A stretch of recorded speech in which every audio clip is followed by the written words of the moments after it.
¿Qué tal? Mi nombre es Juan Carlos Sánchez y quiero darles una pequeña vista de lo que ha sido mi vida en los últimos 51 años. Soy de Venezuela originalmente, aunque desde el inicio de mi vida se pudiera considerar que fue un desastre.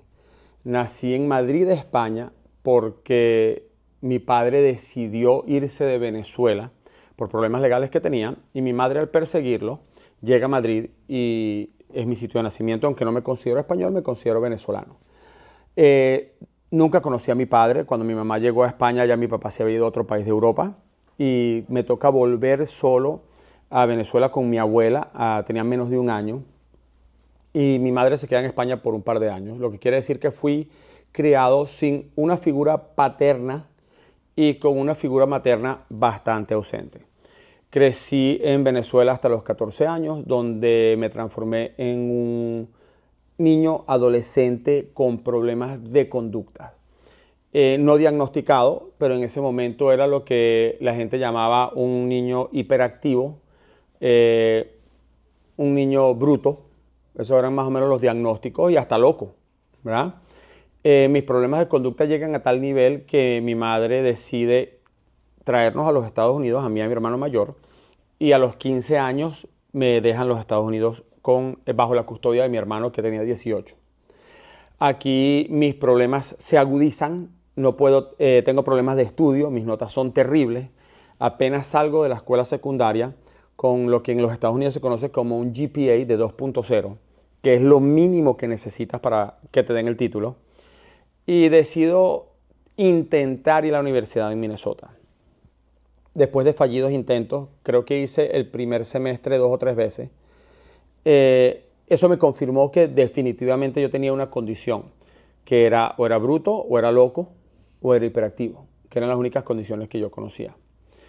Esa necesidad tan grande de yo poder demostrar una normalidad me lleva a desarrollar una habilidad que es la habilidad de palabra, la habilidad de poder vender. De Minnesota me mudo de vuelta al estado de la Florida, donde por esa misma habilidad me descubren ese talento y el poder ver el mundo bajo diferentes lentes, el poder ver cosas donde no habían, el poder tener casi que un poder de poder predecir el futuro de lo que iba a decir una persona. Esa diversidad, por usar esa palabra, me hace un candidato ideal para entrar en el mundo de ventas. Y soy reclutado y empiezo a vender en la industria de real estate. Me entrenan, se dan cuenta que tengo un gran talento. En ese momento tenía yo 19 años, a punto de cumplir 20, y me había casado con una persona que conocí en mi adolescencia, con mi ex esposa, y de esa relación hay una niña que es mi hija mayor, que se llama Jenny, ¿verdad? Que hoy en día tiene 34 años. 19 años, casado con una niña, empiezo a incursionar en el mundo de ventas y me doy cuenta que tengo esta habilidad de entrar y salir en temas sin perder el hilo. Me doy cuenta que puedo hablarle a una persona y puedo escuchar una conversación que tengo aquí paralela y no me distrae de lo que es esta persona. Es como que mi cerebro funcionaba con diferentes cabinas. ¿Okay? En esta tenía una cabina que tenía una producción y en esta otra y en esta otra. Entonces eso me permitía atender grupos, que ningún vendedor podía hacer eso en una época. Atender grupos y que todo el mundo se sintiera que yo estaba hablando con ellos individualmente, aunque era un grupo de 50 personas. Y eso me hace a mí uno de los vendedores más cotizados en el estado de la Florida en ese momento. Mi condición, repito, sin diagnóstico, de loco, hiperactivo, me crea un nivel de creatividad descontrolado, ¿okay? No canalizado, no dirigido, podemos usar la palabra no explotado, y eso me hace a que yo empiece a buscar una realidad alterna. Después vamos a llegar al punto donde yo explico por qué entiendo yo que yo hago todo eso. Yo digo, yo quiero recrear una realidad paralela a la realidad. Y en el mundo de negocios, cuando tú haces eso, eso tiene un nombre. Y ese nombre se llama fraude. Fraude es cuando tú puedes vender algo que no existe. Cuando tú puedes crear una realidad y una imagen enfrente de un mercado y estás tan seguro de lo que estás hablando y lo puedes decir tan detallado. Y como tengo esta habilidad de mantener 3 ideas a la misma vez, yo podía estar mintiendo, por usar esa palabra, creando, y cualquier pregunta que tú me dabas, yo no tenía que pensar en la respuesta porque yo tenía un motor aquí creándome lo que era el libreto de lo que venía después. Es una habilidad muy bonita que he aprendido a apreciar hoy en día. Y eso me lleva a crear productos poco éticos, eso me lleva a tener prácticas poco éticas, inclusive ilegales, porque esa necesidad de tener mi cerebro prendido todo el tiempo creando, descontroladamente, como te digo, sin dirección, es extremadamente peligrosa. Me vuelvo un profesional espectacular en el mundo de ventas y en el mundo de finanzas, pero por esa necesidad constante de crear ciertos químicos y de satisfacer mi creatividad, termino rompiendo la ley. Y eso me lleva como consecuencia a que se abra un caso criminal en contra mío en los Estados Unidos, que luego me lleva a una sentencia de 9 años de prisión federal. Durante esos 9 años, mi cerebro, porque es mi cerebro, sigue operando de la misma manera que venía operando en la calle. ¿Qué significa eso? No importaba la prisión en la que yo estuviera, yo podía ver todo lo que faltaba. Era como tener un lente periferal. Y yo podía decir, ok, aquí están estas fallas. Estos son los huecos que tiene el sistema. Déjame ver cómo puedo crear un sistema dentro de este sistema.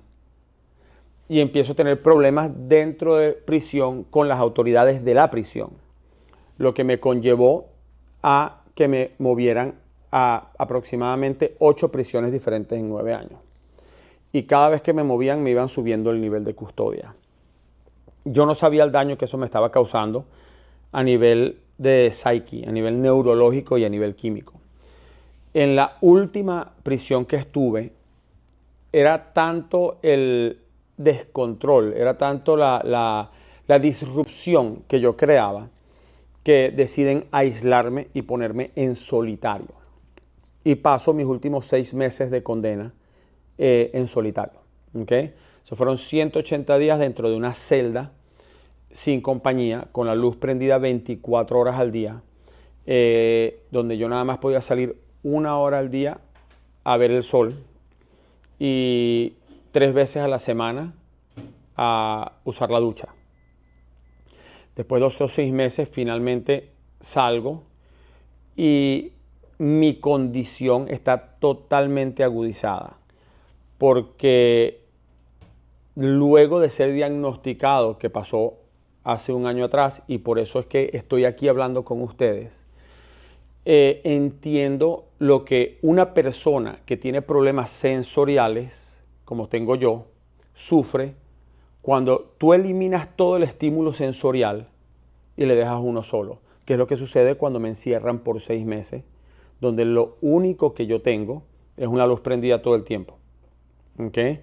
No tengo contactos con otras personas, no tengo contacto físico, el ruido que escucho lo trato de bloquear porque son golpes en las paredes, golpes en las puertas, ¿verdad? Cuando salgo con un cuadro muy fuerte de depresión, salgo con un cuadro muy agudizado de ataques de ansiedad y ataques de pánico. Mi cerebro sigue creando, pero irónicamente la prisión me da dirección, la prisión me canaliza la creatividad, porque cuando tú tienes una persona que tiene, que es diagnosticado neurodiverso como yo, ¿verdad? Si tú no le canalizas su manera de pensar, eso está suelto por todos lados. ¿Okay? Eso es como abrir un chorro de agua y que salga directamente de la tubería o que venga al grifo, lo que nosotros llamamos el grifo, ¿verdad? Entonces la prisión fue un grifo para mí. ¿Por qué? Porque salgo con esta creatividad que nunca se me apaga, pero empiezo a decir, yo necesito una causa. Yo necesito una causa. Y mi primera causa es ayudar a la gente que está en prisión. Entonces durante mi primer año de libertad empiezo a trabajar con una firma de abogados y mi trabajo era analizar casos donde existiera la posibilidad de introducir un habeas corpus en la corte. Para los que no saben lo que es un habeas corpus, es un recurso legal donde tú puedes conseguir que la sentencia de una persona sea anulada por algún fallo técnico.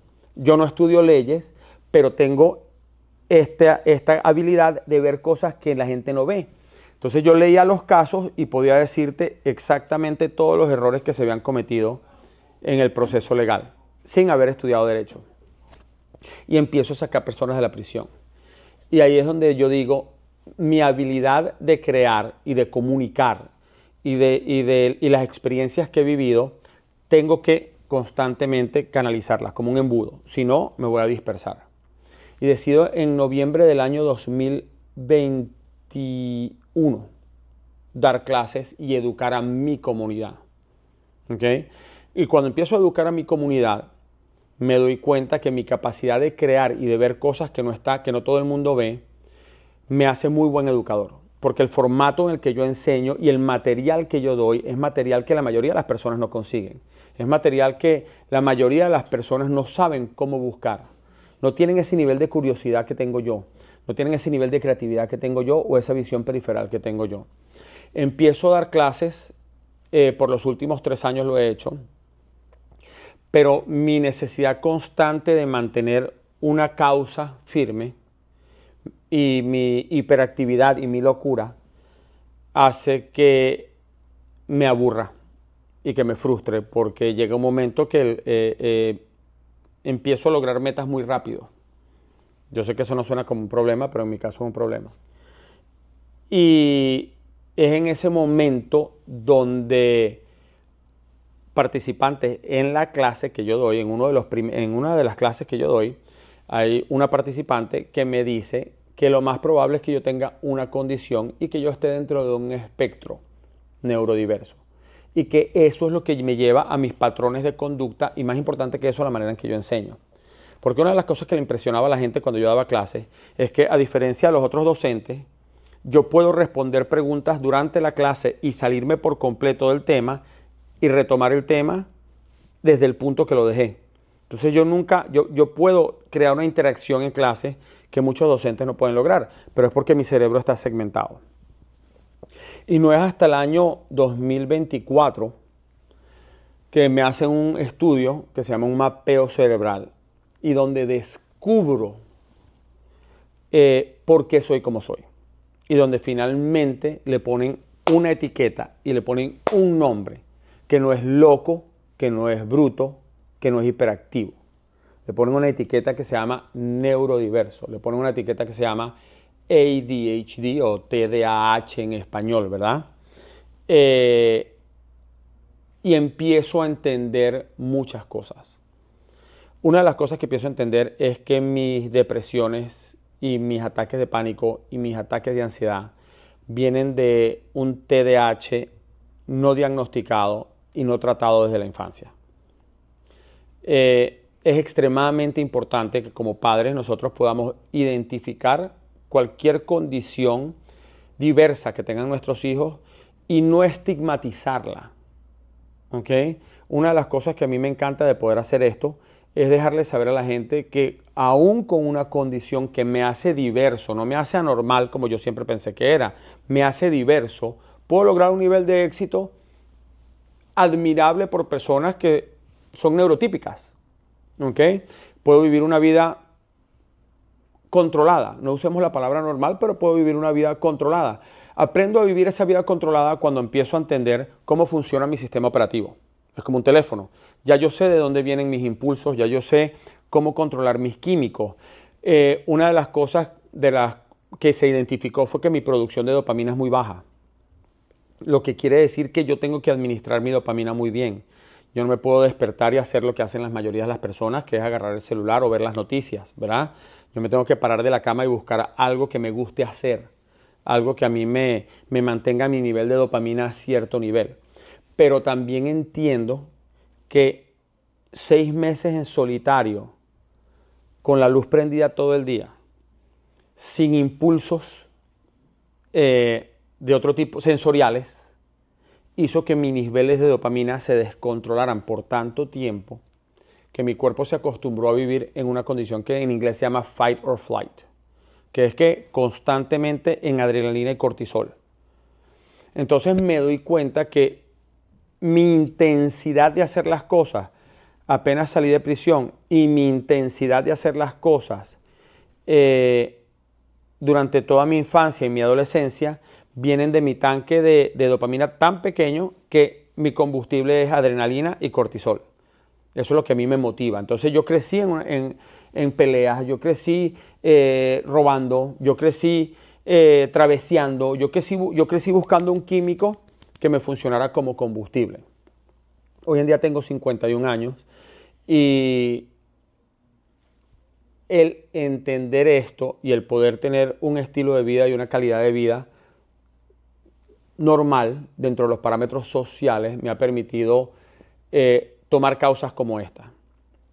A partir de este año yo decidí enfocarme 100% en no solamente ofrecerle recursos a los padres de este tipo de infantes, sino dejarles saber a los adultos que esa condición con la que te diagnosticaron tus padres de loco o de bruto o de hiperactivo no es correcta. Nosotros tenemos una gran habilidad. Lo que nos hace diferentes es precisamente lo que nos hace diferentes. Lo que nos hace diferentes es que en un jardín de flores verdes, la rosa amarilla o la flor amarilla siempre sobresale y siempre es un punto de referencia. ¿Okay? Entonces nosotros somos siempre la característica que sobresale, nosotros somos la personalidad que sobresale, nosotros somos esa flor que hace la diferencia dentro de un jardín que es totalmente homogéneo. Y he aprendido a valorizar mi experiencia y mi condición. Hoy en día empecé un proceso de ir a prisiones a dar clases. Y en este momento tenemos prisiones llenas de personas que están allí por una condición. ¿Okay? Son personas que reaccionaron a un impulso que no entendían de dónde venía y esa reacción los llevó a tomar una decisión que dentro de los parámetros legales es ilegal. Pero cuando tú agarras a una persona que está en esa condición y lo pones dentro de ese medio ambiente, no lo estás ayudando, le estás causando más daño. ¿Dónde me encuentro hoy en día? Hoy en día soy un profesional con un conocimiento amplio en el mundo de negocios, en el mundo de finanzas en los Estados Unidos. He aprendido cómo hacer las cosas bien. Más importante que eso, he aprendido cómo hacer las cosas mal, que es algo que no todo el mundo está dispuesto a compartir. Soy dueño de múltiples negocios. Mi ADHD y mi mente dispersa me ayuda a mantenerme fuera de una línea. ¿Qué significa eso? Mis negocios van desde un servicio de corte de pelo a perros, a un estudio de spinning, a un café, a una escuela que enseña finanzas. Lo que quiere decir que yo tengo la habilidad de tener múltiples negocios que uno no tenga que ver con el otro y puedo atenderlos todos y darles el 100% a todos, el 100% de mi atención en ese corto periodo de tiempo que le puedo dar. Me considero una persona dentro de los estándares sociales exitoso. Estoy divorciado de la madre de mis hijas. Tengo una hija menor que ella fue mi esposa por muchos años. Entiendo que si yo no entendía mi condición es imposible mantener una relación. Pero también entiendo que como pareja, que eso es algo que aprendí hace poco, la pareja de una persona neurodiversa tiene que también ser educada dentro del mundo diverso. Aunque tú no seas neurodiverso, tú tienes que entender cómo funciona nuestra mente para entender cómo funciona nuestra mente. Porque es muy frustrante vivir con alguien que no te da la atención que a ti te gustaría que te dieran porque no le puede dar atención a nada. ¿Ok? Es muy frustrante estar con alguien que nunca se acuerda dónde paró el carro porque se bajó del carro y su cerebro estaba en otro lado y está tan acostumbrado a eso que ya él sabe que tiene que salir y va a caminar probablemente 15 minutos por el estacionamiento. Cuando tú vives la vida que vivo yo, esas son cosas normales en mi día. Yo sé que mi día incluye un periodo de tiempo donde yo me voy a perder. Yo sé que mi día incluye un periodo de tiempo donde a mí se me va a olvidar lo que me dijiste hace 3 segundos atrás. Yo tengo listas en todos lados y ninguna hago. Yo tomo screenshots de todo en mi celular y guardo las fotos porque en algún momento lo voy a hacer y no lo hago. Tú te metes en mi computadora y yo tengo 200 pestañas abiertas porque necesito ese impulso para poder enfocarme. Y cualquier persona que tenga un miembro de su familia así debe de entender que ese es nuestro mundo y ese es nuestro universo. Y eso no nos hace menos que y no nos da menos oportunidades, todo lo contrario. Eso nos hace esa flor amarilla dentro de un jardín rojo. Así que quería tomarme este tiempo para compartir en breves minutos mi historia de vida. Creo que todos tenemos una historia que merece ser contada. Pero también creo que hay algo muy bonito de una historia que esté llena de diferencias. Y eso para mí es Aspica. Eso para mí es esta plataforma que está aquí. Es una plataforma que nos permite a nosotros, como me dijo un profesor una vez, abrirnos el kimono y que tú veas lo que tenemos abajo. ¿Ok? Porque la neurodiversidad tiene cara. Y es esta cara que está aquí. Y no es la que tú te imaginas generalmente. Gracias por regalarme estos minutos y por conocer un pedacito de mi vida.